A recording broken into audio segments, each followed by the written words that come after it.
ayon din sa pag-ibig mo sa akin. O sa langit, puso't isipan, pagsalansang mo'y aming kinikilala. Patawarin niyaning kasalanan, akong kaawaan naman, kung Diyos, sang-ayon sa iyong kagandahang loob, mga sala mo'y iyong linisin, ayon din sa pag-ibig mo sa akin.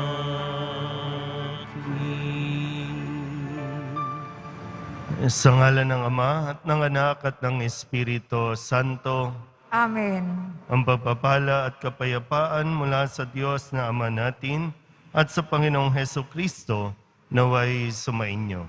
At sumainyo rin. Mga kapatid, tinipon tayo bilang kaanib na angkan ng Diyos, kaya dumulog tayo sa maawaing Panginoong nagpapatawad ng lubos. Sinugong tagapagpagaling sa mga nagsisisi, Panginoon, kaawaan mo kami. Panginoon, kaawaan mo kami. Dumating na tagapag-anyayang mga makasalanan ay magsisi, Kristo, kaawaan mo kami. Kristo, kaawaan mo kami. Nakaluklok ka sa kanan ng Diyos Ama para ipamagitan kami. Panginoon, kaawaan mo kami. Panginoon, kaawaan mo kami. Kaawaan tayo na makapangyarihang Diyos, patawarin tayo sa ating mga kasalanan at patnubayan tayo sa buhay na walang hanggan. Amen.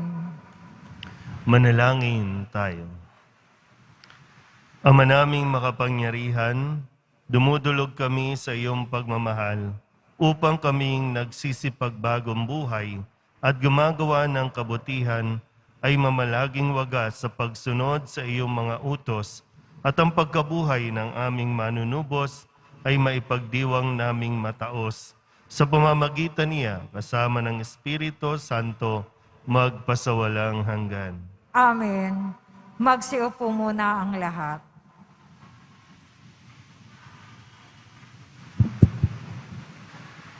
Pagbasa mula sa aklat ng Exodo. Noong mga araw na iyon, sinabi ng Panginoon kay Moises, "Balikan mo ngayon dito ang mga Israelitang inialis mo sa Ehipto. Naroon at nagpapakasama.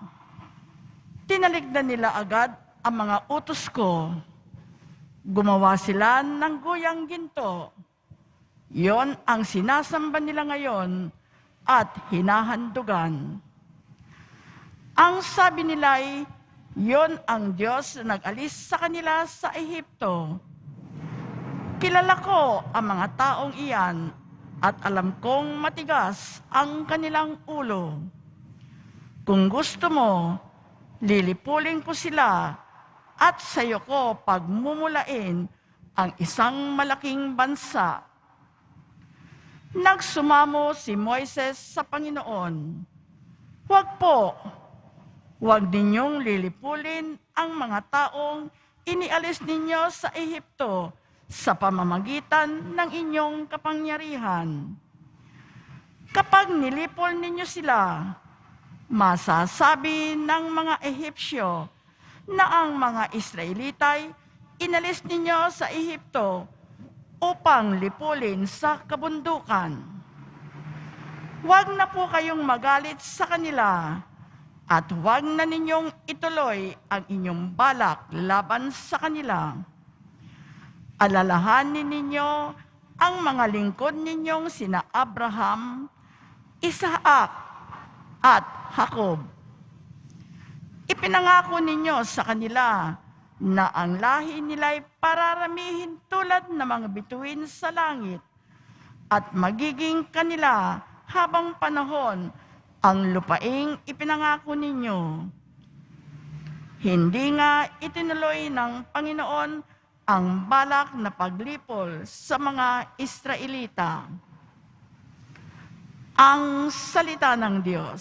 Salamat sa Diyos. Panginoong masintahin, ang bayan mo'y gunitain. Panginooy masintahin, ang bayan mo'y gunitain.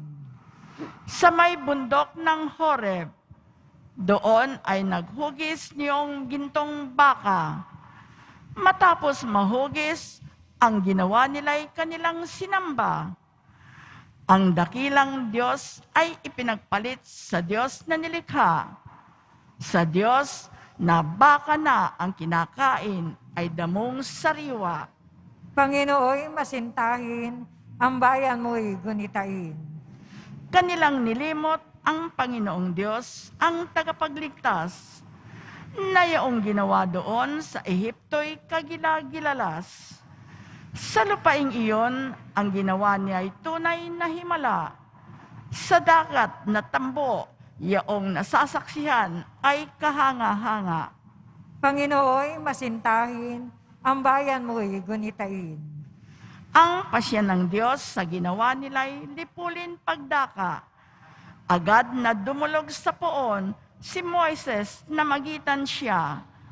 At hindi natuloy yaong kapasyahan na lipulin sila. Panginooy masintahin, ang bayan mo'y gunitain. Magsitayo na po ang lahat.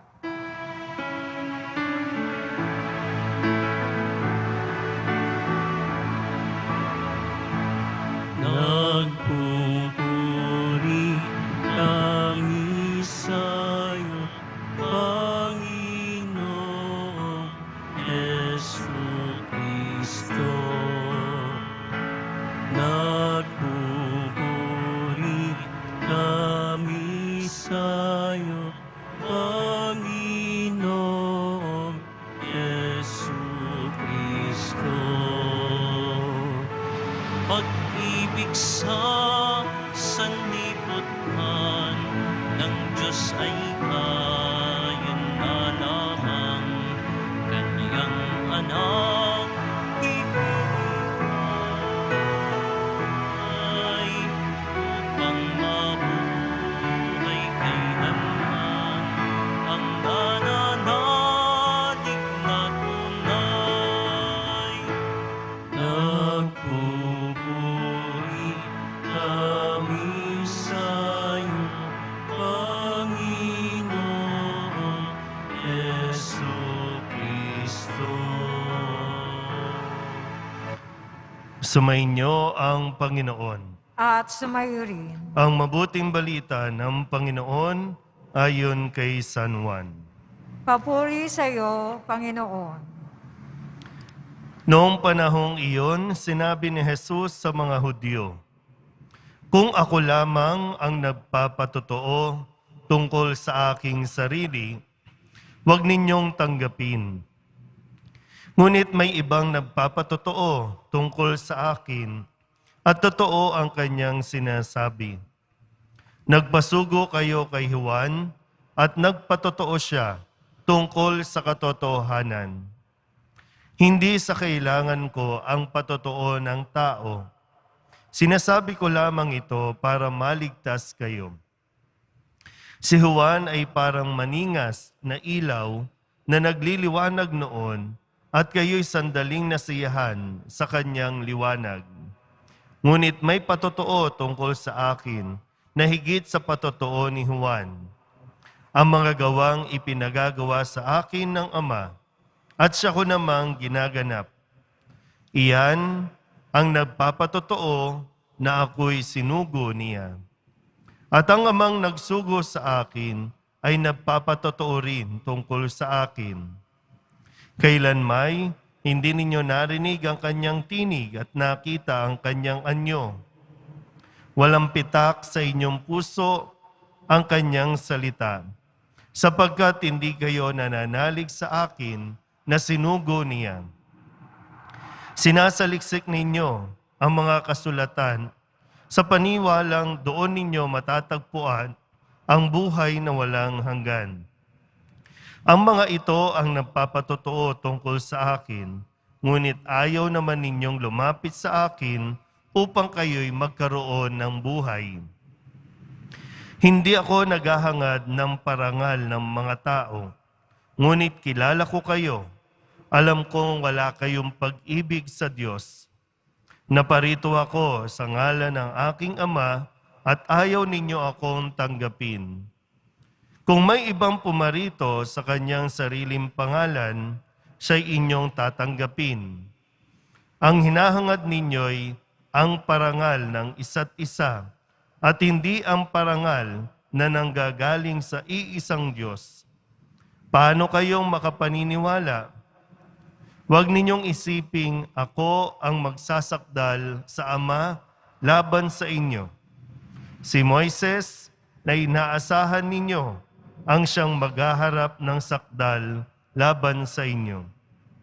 Kung talagang pinaniniwalaan ninyo si Moises, ako'y paniniwalaan din sana ninyo, sapagkat sumulat siya tungkol sa akin. Ngunit kung hindi ninyo pinaniniwalaan ang mga sulat niya, paano ninyong paniniwalaan ang mga sinasabi ko? Ang mabuting balita ng Panginoon. Pinupuri ka namin, Panginoong Hesukristo. Isang magandang umaga po sa inyong lahat. Totoo nga pong masakit, masampal ng katotohanan. Masakit marinig ang katotohanan. Pero kailangan natin tanggapin, masakit man, kung ano talaga yung totoo. Dahil doon lang po tayo makakausad, doon lang tayo, yung sinasabi nating makaka-move forward o move on. Hanggat namumuhay tayo sa kasinungalingan, niloloko lang natin ang ating mga sarili, lalo pa kung alam mo naman kung ano ang totoo, pero mas pinipili mong mamuhay sa kasinungalingan. Sa atin pong ebanghelyo, sa kwento natin na mismong naranasan ni Jesus, nakita na ng mga Hudyong kausap ni Jesus ang lahat ng magpapatunay kung sino siya, si Jesus bilang Mesiyas, pero sadyang, sabi nga sa pagdidescribe ni Jesus ay, sarado na ang inyong mga puso't isipan. Wala nang puwang sa inyo at wala kayong pag-ibig sa Diyos. Kaya kahit anong sabihin ni Jesus, kahit anong ipakita ni Jesus na mismong sila na rin ang makakapagpatunay, pero mas pinili nitong mga Hudyong kausap ni Jesus na i-deny si Jesus. Sabi nga po, kayo na rin ang humatol sa inyong mga sarili. Hindi naman na kinakailangan patunayan Jesus ang kanyang sarili. Pero for the sake of conversation, for the sake of itong pakikipag-usap, ay inulit niya yung mga magpapatotoo sa kanya. Siguro maganda rin mapagnilayan natin sa puntong ito ng buhay natin, ikaw na naririto, yung katotohanan. Ano po ba talaga ang katotohanan? Bakit ka naririto? Ikaw ba ay naririto dahil kinikilala mo talaga kung sino si Jesus at ano ang magagawa niya sa buhay mo? O naririto ka lang dahil meron kang kailangan sa Kanya? Kailangan mo lang si Jesus. May hinihingi ka lang. Yung hinihingi mo, hindi rin naman malinaw kung talagang makakabuti para sa iyo. Yung pinoproblema mo, naniniwala ka ba na kayang solusyonan niya ni Jesus? O gusto mo lang pasunurin si Jesus sa gusto mo? Nawa mga kapatid, habang tayo po ay papalapit na sa pagdiriwang ng mga mahal na araw, pagnilayan natin ng mabuti kung kung ano talaga yung paniniwala at pagkilala natin kay Jesus. Kasi kung tinatanggap mo si Jesus, panig ka sa katotohanan. Yun ang ating isa sa buhay at yun ang ating papanigan. Mayroon tayong laban na kinakaharap ngayon. Marami ang nagpapakalat ng mga fake news, marami ang nagpapakalat ng hindi lang misinformation, kundi disinformation. Pilit nating tinagtatakpan, pilit nating binabago ang mga kwento, kung kayan ang nagdurusa yung mga walang kamuang-muang na madaling masilaw o madaling maligaw ng katotohanan. Ganun pa man, ang pong Jesus Nazareno ay hindi rin naman matitinag sa pagpapahayag ng katotohanan. Masaktan man tayo o hindi, pero ipapahayag na Jesus sa atin mismo kung ano ang totoo. Dahil naniniwala tayo, ganun din ang pahayag ni Jesus, ang katotohanan lang ang magpapalaya sa atin. So kung patatagalin natin, natanggapin ang katotohanan, pahihirapan natin ang ating sarili. So mas maagang tanggapin ang katotohanan, mas madali din tayong mabubuhay sa kaligayahan na hinahangad natin. Amen. Magsitayo po ang lahat.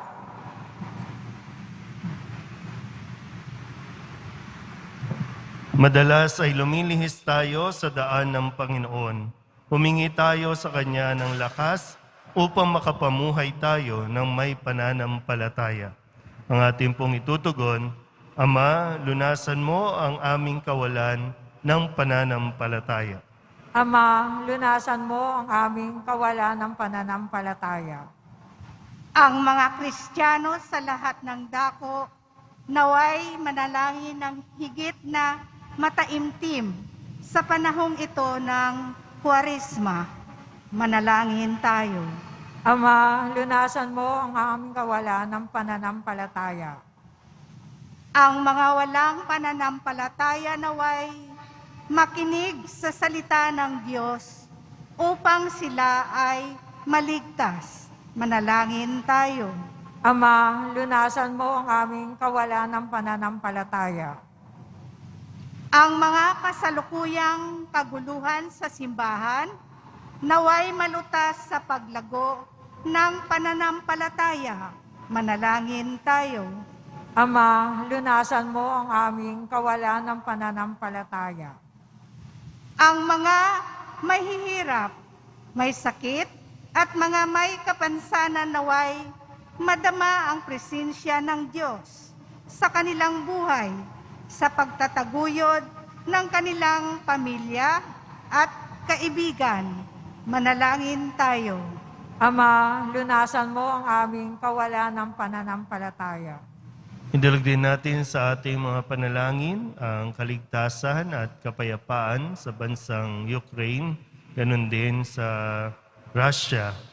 At ganun din sama natin sa ating mga panalangin ang lahat ng mga misang pasasalamat, special na intensyon at mga kaluluwa na inihiling na ipagdasal sa misang ito.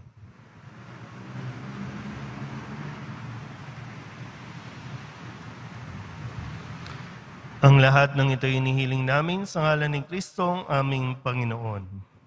Amen. Magsiupo po ang lahat.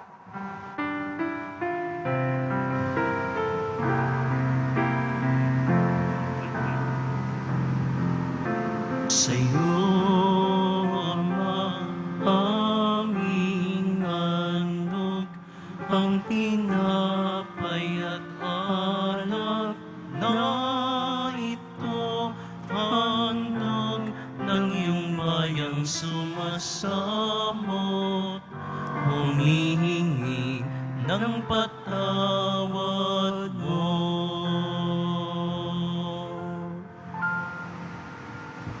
Magsitayo po ang lahat.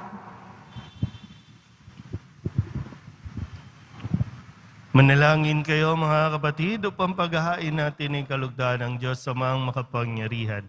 Tanggapin nawa ng Panginoon itong pag-aahin sa iyong mga kamay, sa kapurihan niya at karangalan sa ating kapakinabangan at sa buong sambayan niya ang banal. Ama naming lumikha, sa aming paghahain ng mga alay na ito, kami naway dalisayin sa aming kahinaan at patibayin nawa sa iyong kakayanan. Sa pamamagitan ni Jesucristo, kasama ng Espiritu Santo, magpasawalang hanggan. Amen. Sumainyo ang Panginoon. At sumayo rin. Itaas sa Diyos ang inyong puso at diwa. Itinaas na namin sa Panginoon. Pasalamatan natin ang Panginoong ating Diyos. Marapat na siya ay pasalamatan. Ama naming makapangyarihan, tunay ngang marapat na ikaw ay aming pasalamatan sa pamamagitan ni Jesucristo na aming Panginoon. Sa pagbabaka sakali mong kami bubuti, isinugo mo sa Jesucristo upang pangunahan kami. Bilang pagsunod sa iyong atas sa bigay, ipinahayag ng iyong anak ang iyong kalooban na ang mga apit-dukha ay kanyang damayan. Ngayon ay iyong inihahandog ang pagkakataong aming maisaloob ang kanyang ganap at kusang paglilingkod upang sa iyo'y lagi kaming makasunod. Kaya kaysa ng mga anghel na nagsisiawit ng papuri sa iyo nang walang humpay sa kalangitan, kami nagbubunyi sa iyong kadakilaan.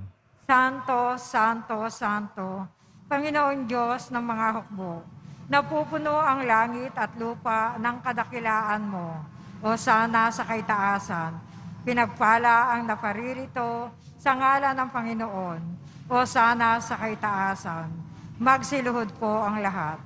Ama naming banal, ikaw ang bukal ng tanang kabanalan. Kaya't sa pamamagitan ng iyong Espiritu, gawin mong banal ang kaloob na ito upang para sa aming maging katawan at dugo ng aming Panginoong Hesukristo. Bago niya pinagtisang kusang loob na maging handog, inawakan niya ang tinapay, pinasalamatan kaniya, pinaghati-hati niya iyon, iniabot sa kanyang mga alagad at sinabi, "Tanggapin ninyong lahat ito at kanin. Ito ang aking katawan na ihahandog para sa inyo."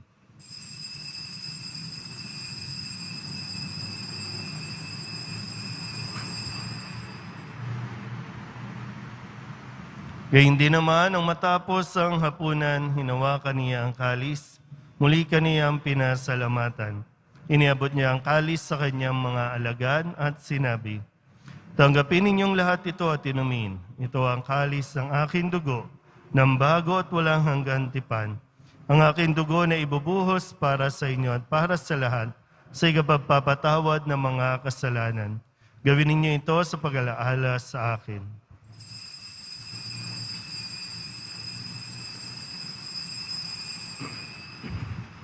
Magsitayo na po ang lahat. Ipagbunyi natin ang misteryo ng pananampalataya. Si Kristo'y namatay, si Kristo'y nabuhay, si Kristo'y babalik sa wakas ng panahon.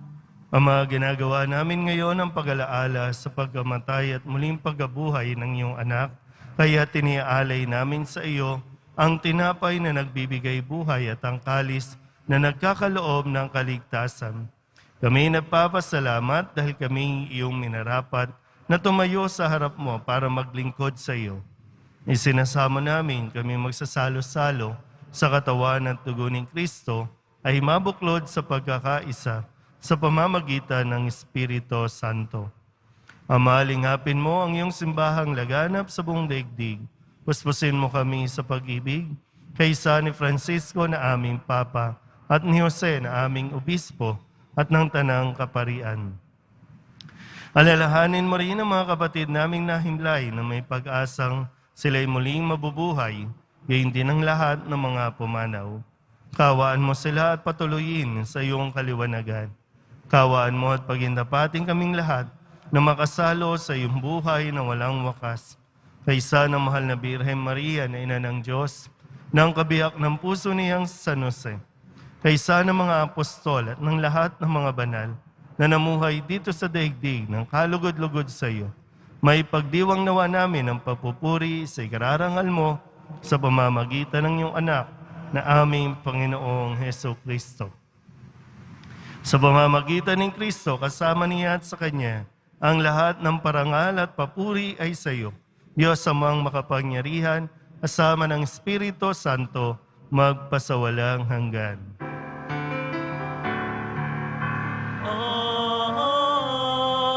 Amen. Amen.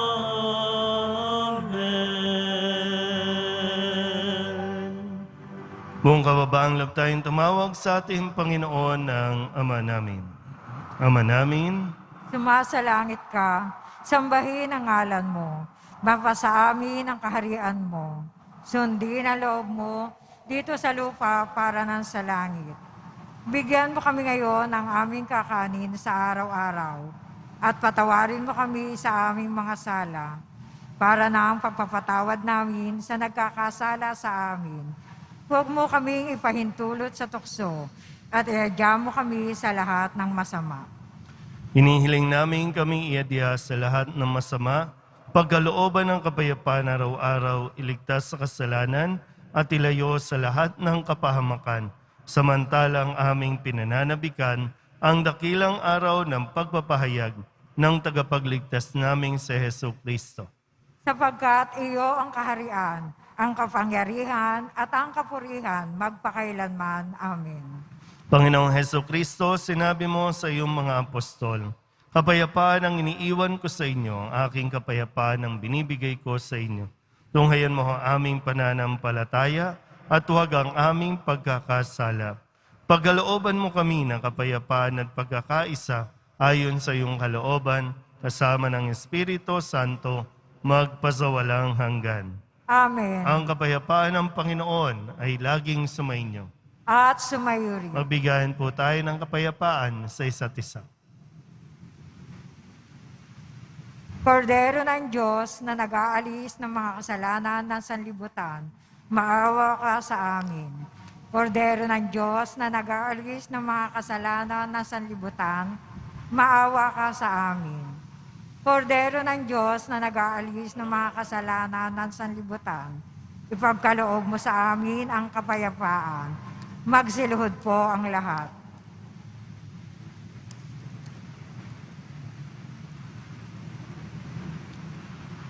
Ito ang kordero ng Diyos.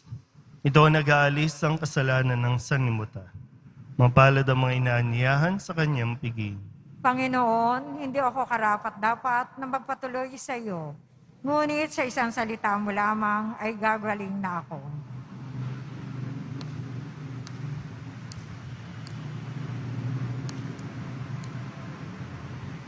Katawan ng Kristo, Amen.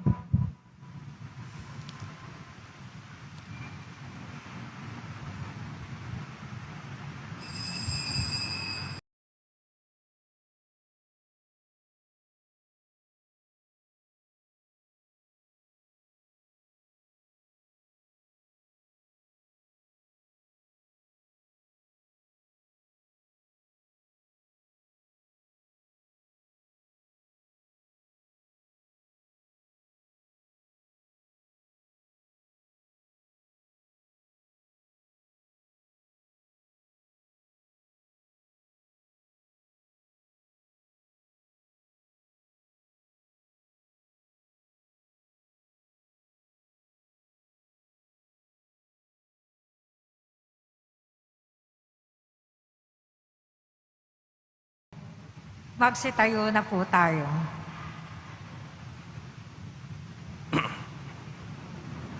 manalangin tayo. Ama naming mapagmahal, ang tinanggap naming banal na pakikinabang ay siya nawang magpalaya sa amin sa kasalanan upang ang dinadala namin sa budhi ay gumaan at ang ganap na kagalingan ay aming makamtan sa pamamagitan ni Jesucristo kasama ng Espiritu Santo magpasawalang hanggan. Amen. Sumainyo ang Panginoon. At sumayo rin. Manalangin tayo para sa pagbabasbas. Mahal na poong Jesus Nazareno, inihayag mo sa pamamagitan ng krus ang walang maliw na pag-ibig ng Diyos sa sangkatauhan Pakinggan mo ang kahilingan ng iyong angka na nagsusumamo sa iyo. Makamtanawa nila ang iyong katugunan at tanggapin ang kasagutan na may utang na loob na tinatanaw. Basbasan din po ninyo mga dala-dala nilang mga imahin at dasalan at lahat ng mga may karamdaman. Sa pamamagitan ng bendisyon na ito, naway maalala nila ang mga pangako nila noon sa binyag, na ikaw ang kanilang iibigin at paglilingkuran bilang Panginoon magpasawalang hanggan. Amen. At pagpalain kayo ng makapangyarihang Diyos, Ama at Anak, at Espiritu Santo. Amen. Mayo kayong taglay ang kapayapaan ng Poong Jesus Nazareno. Salamat sa Diyos. Magandang umaga po.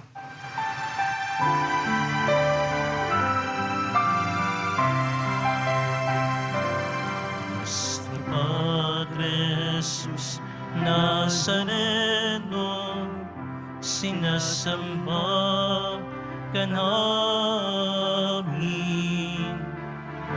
Pinipinto ka namin. Aral mo ang aming buhay at kaligtasan.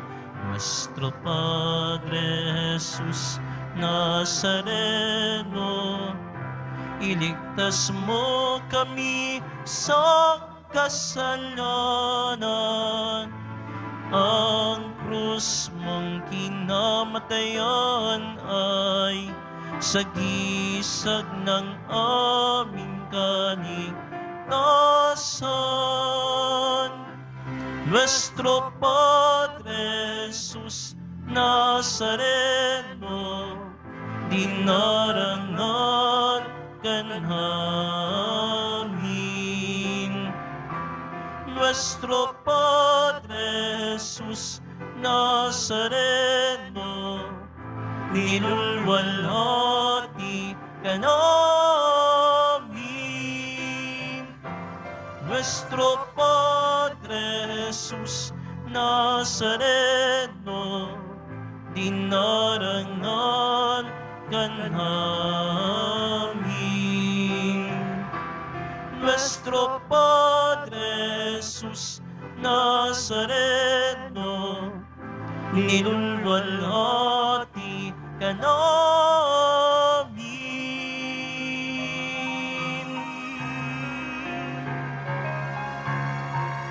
Magsiupo muna po ang lahat.